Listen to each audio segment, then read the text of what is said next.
Welcome to the Startup Sessions, the number one web show and podcast for trusting your gut, breaking the rules, and starting something meaningful. Featuring in-depth interviews with acclaimed creative entrepreneurs that have succeeded at building their own remarkable businesses. This week, Meg Worden returns for part 2 of our discussion on the art of creating meaningful connections. And today's conversation really has us learning about the power of seeing the humor in our obstacles, as well as the process for finding your authority through the examination of the telling of your story. See, unexamined stories can really keep us stuck in the past, and Meg helps us to uncover the power in our untold stories and examine the correlation between having more peace in our lives once we unearth and understand our past stories at a deeper level. And once we weave our stories into our businesses, well, then that's where the magic really starts to happen. So get comfortable, grab a cup of coffee or tea, and enjoy episode number 34 of the Startup Sessions.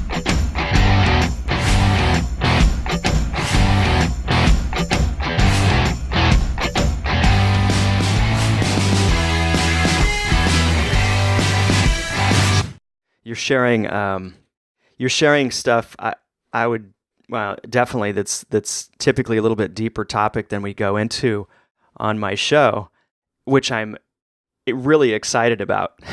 So thank you, Meg. This is refreshing, and it's a conversation that I think oftentimes we don't get into. I love it personally. Like, I love getting into conversation about, this is like the real stuff. There's all the, tools and tips and tricks and strategy and all that, and that's good too. I could geek out on that. But this is the stuff that's real, that's more real to me. And it's the roots behind or below, I think, any person that's trying to do anything with substance and with grace. And we all go through these peaks and valleys, and what we're talking about today is what allows us to navigate those times and to be real about it and to have something that, to have some substance to what we do. So I love this. I love this conversation. Thank you for, being who you are and allowing this to happen. My absolute pleasure. It's a world that I want to live in. I think when we can nail all of this stuff, we get to be in a place where we can just start laughing about the absurdity of all this stuff. And then everything gets a whole lot funnier. Yeah. And so basically it all boils down to more comedy, less grief. And I'm glad. No, I'm glad. We can just get through this. I'm just looking to live in a world that's just a little bit funnier because. Yeah. Man. Thank God. Yeah. With my wife and I, we have this, it's like this unwritten thing. Like, we want to make each other laugh our asses off at least once a day. Usually it's the end of the day after we've gone through some stuff, and just having that time to decompress and be stupid and silly and do whatever it takes to make each other, just laugh. I want more of that in my life too. Yeah, amen. So that's where all this is going. I just, for the record, for absolute clarity, that's the end game. The meaning of life is ultimately 42, right? Perfect. Oh man. All right. Wow. Okay. That's some good stuff. Well, I think we've covered, a lot of where we wanted to go today. There is something about telling a powerful story and doing it in an authentic way with a certain amount of grace that in the past, for me, it didn't feel graceful, but when I was speaking the truth about certain aspects of, just different things that happened in my life, I found that it brought a certain level of peace and truth to everything else that I did. And it had a ripple effect. So we may be circling back around a bit to the power of finding authority in telling your story. I'd be curious to hear your comments on what when you work with your clients, and even for yourself, about telling their stories in a powerful and, graceful and authentic way, what are some of the things that come as a result of that? I just talked about what it means for me, but what are some of the things that you find, some of the benefits or some of the experiences that people find in being able to really find that authority in their own story and tell it? That was really beautiful what you just said. That, for one, peace, spaciousness, clarity. When people really, it's really, we are narrative. Our brain functions entirely on narrative.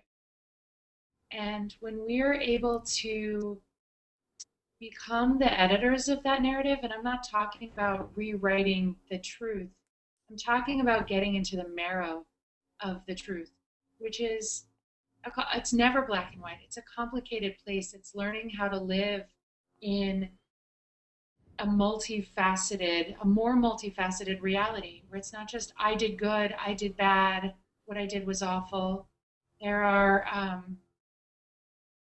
There's much more complexity in those stories, and when we can expand ourselves to be more complex people, like that whole thing we were talking about with wanting to create stability, and so we get in these small spaces of comfort zone. When we start working around some of these vulnerable topics and talking about stories, when I'm speaking with clients one-on-one, they're sharing the story. And so we're working right in those spaces. And sometimes not even intentionally, clients could come for different reasons. And it's always this, because it's what happens, whether the story is, I want to lose weight, or I need to write this book or win this election.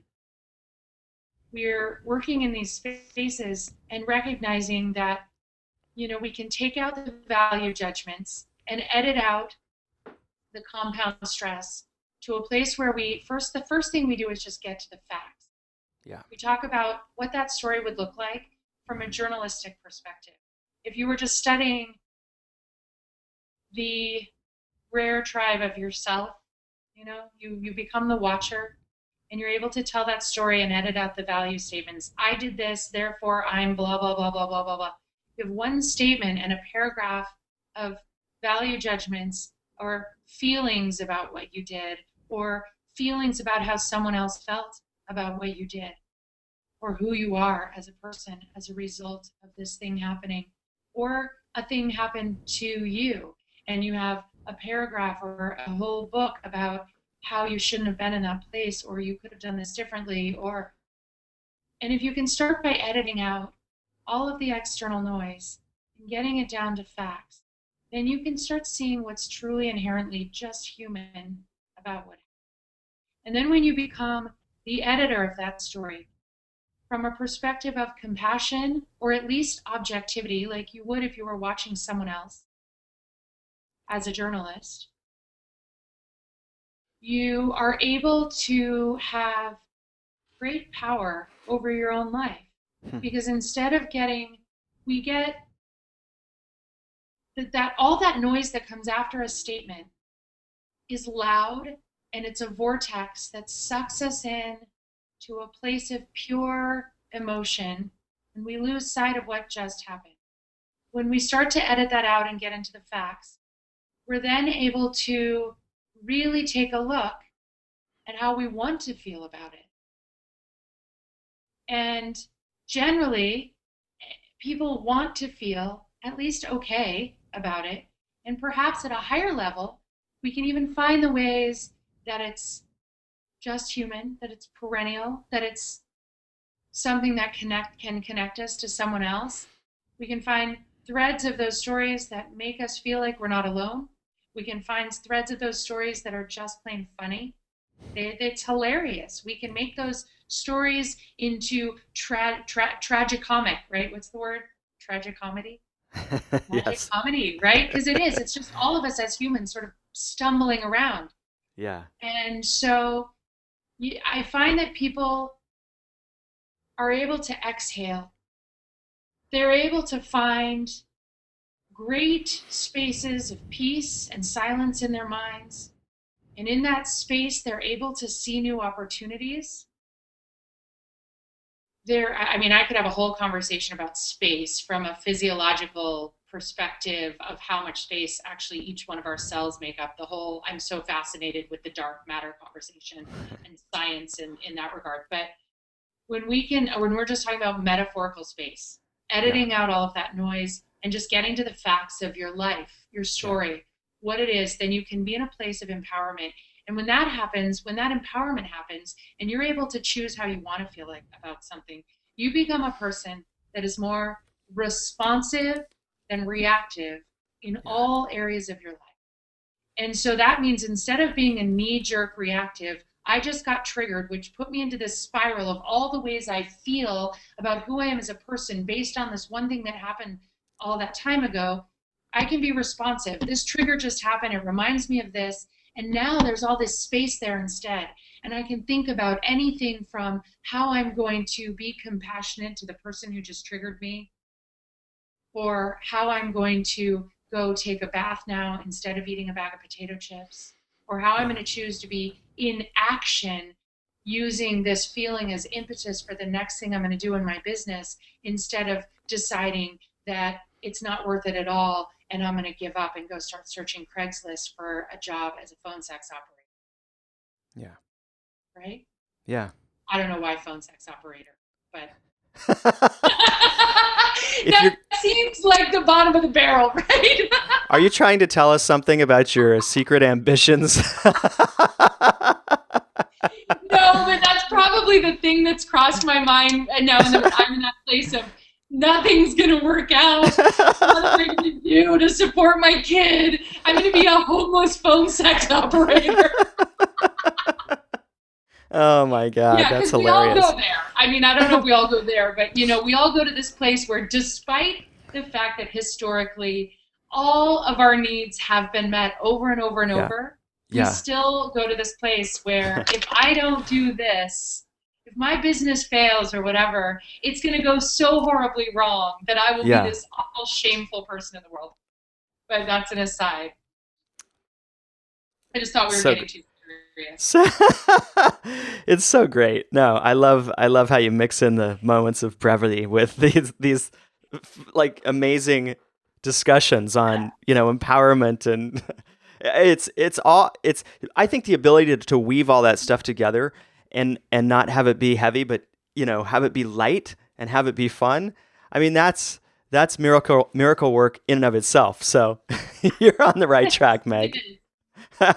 This whole idea about just using your story and the way, getting comfortable with telling it in the way that you've been talking about, this process, God, it's so important. I've realized just listening to you, for myself, just through sheer not trial and error.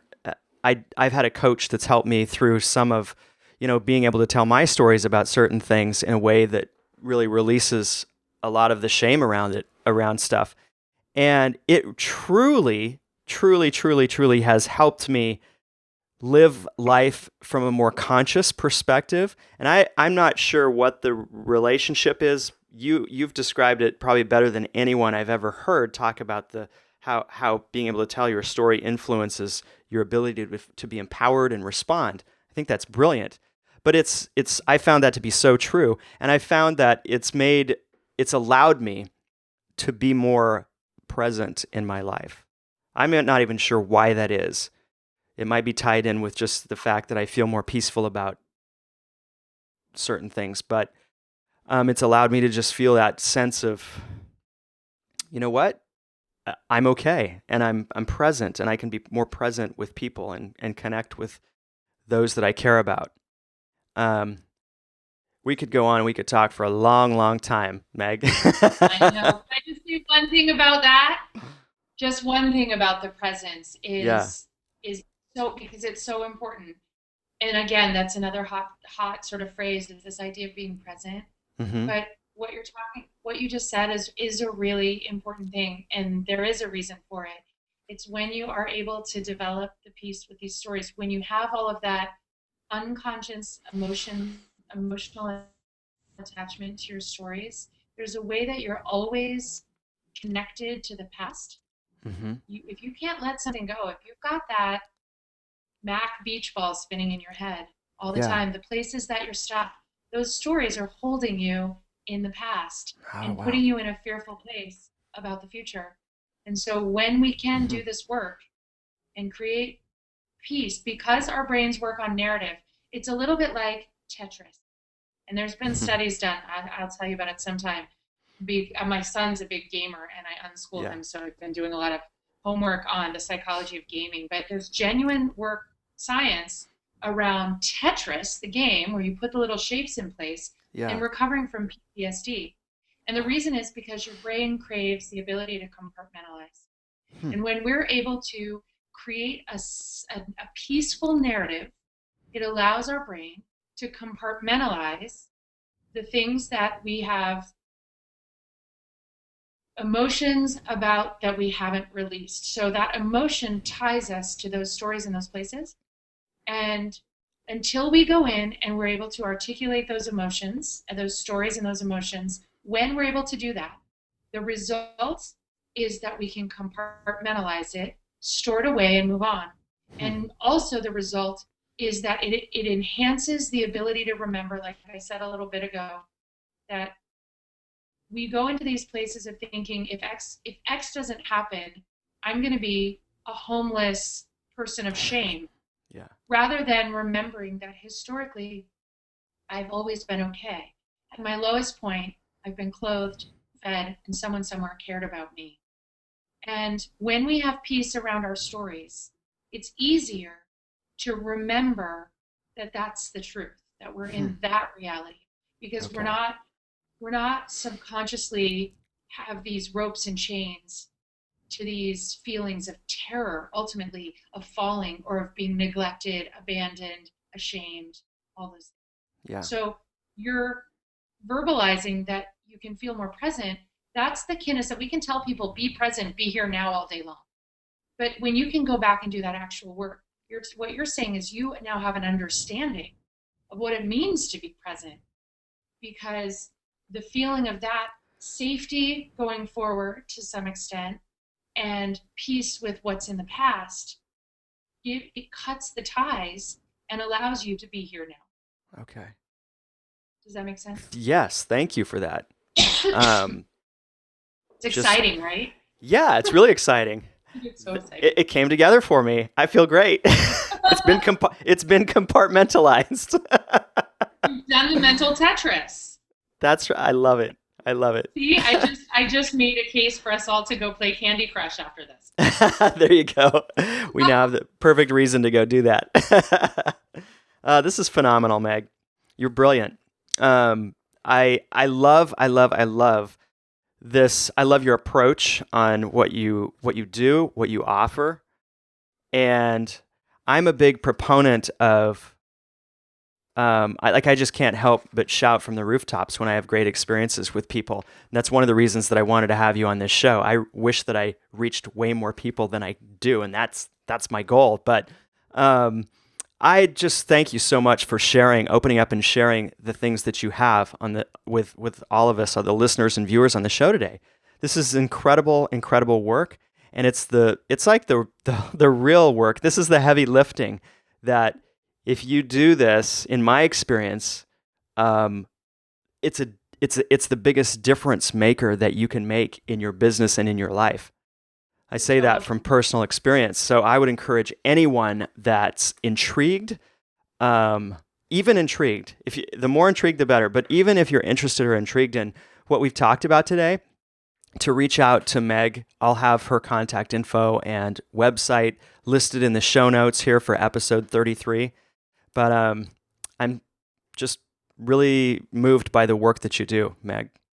Thanks, Michael. I have mutual respect. I really appreciate the invitation. It's a great opportunity to have a really cool conversation. So thank you so much. Yeah. So are you ready for our lightning round? Let's see. I think so. Can we shift gears to go that direction? All right. Okay. So one of the things that that's been a hit on my show, and I think just comes from the natural curiosity that people have about other people and what they find influential and useful in their lives.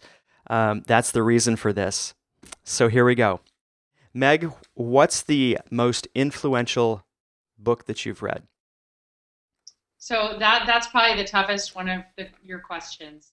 I have a hard time picking one of anything. So I'm going to say, I'm going to give you a couple of really great books I'm reading now. Probably holding steady at my number one favorite book of all time is Chronology of Water by Lydia Yuknavitch. Okay. It is loving story and loving memoir. It's the most phenomenal personal story I think I have ever read. Her words went in and cracked me open. I recommend it to many of my clients and colleagues just so they can understand what's possible when it comes to being able to tell a story with grace. That's probably my favorite. Let's just stay with that. I mean, I'm reading a couple of really great books right now, but let's just stay with that. I think that might just be it. Okay, great. I love books. All the books. All the books, all of them. All the books. Amazon.com. But let's stick with that. That's been holding steady as a favorite since I read it 3 years ago, and I probably bought and handed out 24 copies. Wow. Okay. Well, I'm excited to check that book out as well now. It's one I've not heard of, and I always like hearing of unique... Chronology of Water by Lydia Yuknavitch. She's actually local here in Portland as well. Okay. Wow. Okay. We're lucky. Great. A lot of cool peeps here in Portland. All right. Best conference or industry event for you, and why? Okay. First of all, the caveat of that is that they're so hard to go to. I'm so easily overwhelmed by all the people. Mm-hmm. I'll tell you the two. I just actually last weekend spoke at an event for Starbucks here in Portland. Okay. And it was phenomenal. It was one of the most useful events. Their Launchpad event was one of the most thorough and useful events I've ever been to, I've ever witnessed for startups. I also, not long ago, did an event called the Instigator Experience down in Los Angeles. Next year's event, they had their first event. Next year's event is going to be potentially somewhere else. But I was really pleased about the way that went down because they kept it very, very small. And so there was great opportunity there to build those meaningful connections. So I would say those are my top two at the moment. Okay, great. Most effective strategy for growing your business? Most effective strategy for growing my business is building meaningful connections over and over and over. And that doesn't necessarily mean more connections. Oftentimes that means deepening the connections I already have. I like to take really, really good care of my people, my clients, and feed and nurture the relationships with, first and foremost, my family and my dearest friends, and the people that most embody the core values I have in business. Beautiful. A favorite business tool or resource? What's it called? Self-control app. Hands down. Self-control app is probably right up there. Maybe my Kindle too. I love that. Self-control app is what I use to block distracting websites. Okay, I love it. So I can write, and it's got this great little icon of a skull and crossbones, and you can put in the web, you can put all the apps that you find yourself on subconsciously in there, and they won't open for a certain amount of time, and it still won't open them if you restart your computer. Oh my God, I love that. He's a winner. Fantastic. All right, this is one of my favorite questions because I like to bring as much adventure and fun into my life and even into my business. So what's the most recent fun and exciting adventure that you've had, or your favorite hobby, or any combination of those things? My answer for that While I would like to say I went zip lining in Costa Rica or something, I am, as I mentioned before, a single parent. So Yeah. that is one big sort of relentless adventure. The coolest thing I did most recently was Yeah. I am involved with working with a group in out of New York City called Defy Ventures, and Okay. they are an incubator program helping ex-cons become straight entrepreneurs. Okay. And I found them and sent them an email and got involved with their first class last year. Did a Yeah. lot of work with them around helping them learn to tell their stories, and then just last month, I went and sat on the judging panel for their final business competition. And it was 2 days of being able to watch, the people that started with 80 applicants, or 80 people that actually made it into the incubator, and then finished with 8 of them, and then, kept getting down to the ones that were actually allocated venture capital. And it was an absolutely, of course, they're a cause after my own heart. And it was an Yeah. absolutely phenomenal experience to be witness to what a year of love and support and mentoring can do for people. And I also, I love the city. So being able to Yeah. go to New York and be able to be involved in something like that, it meant everything to me. It felt like everything, for that moment of going from there to here. No amount of zip lining could actually probably equal what it felt like to be in a situation where everything I believe in was happening. That witnessing I felt, and that Wow. was probably the best adventure I've maybe ever. All right. Very, very cool. I love it. I think that's pretty much a wrap for us today, Meg. I do want to give you a quick opportunity. We spoke just before this, and I think you're clearing some space in your calendar so you don't have any next like upcoming things, so to speak. Is there any part of your business that you want to talk about or mention? I'm going to link up the website, megwarden.com, here in the show notes so that people can reach out easily and find you and connect with you. Is there anything else that you want to mention right now before we wrap things up? Yeah, I mean, I have some things in the works. Okay. I've got a workshop coming up still, the dates to be secured in Astoria, Oregon in September, which is going to be really, really good.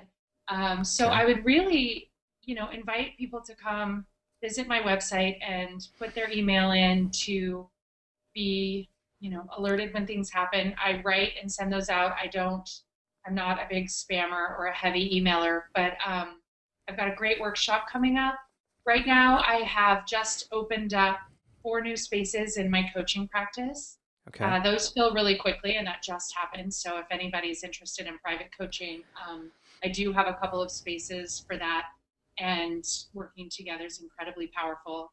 I would love to talk to anyone, even to reach out and just do a quick consultation to see if we're a good fit, or if they're curious. I'm happy to share resources in any way with any of your listeners who might want to reach Okay. out, and we can set up a consultation. Okay. And past that, just I'm on Twitter. Tweet me, say hi. I would love to, be in connection with anyone who, like you said, is even remotely curious about this stuff. Yeah. Okay. Thanks for that Fantastic. opportunity. All right, Meg. It's been so much fun having you on the show. It's been more than that. It's been fun. It's been enlightening. It's been amazing. So much great stuff that we covered. We did a little bit longer show than normal today, which was completely on all levels worth it and appropriate. So thank you again so much for being with everyone in the Startup Sessions today. Thanks, Michael. I really appreciate it. All right. Thanks everyone for listening and watching. We'll see you on another new and exciting episode of the Startup Sessions next week. Take care. Bye-bye. Hey, if you enjoyed this episode, be sure to head on over to thestartupsessions.com for a full recap of all our episodes, including links to amazing resources for each guest, thoughtful and provoking blog articles, and many other great resources. Thank you so much for listening and watching. And if today's guest can create a meaningful business and achieve a life of freedom through a business with soul, Why can't you?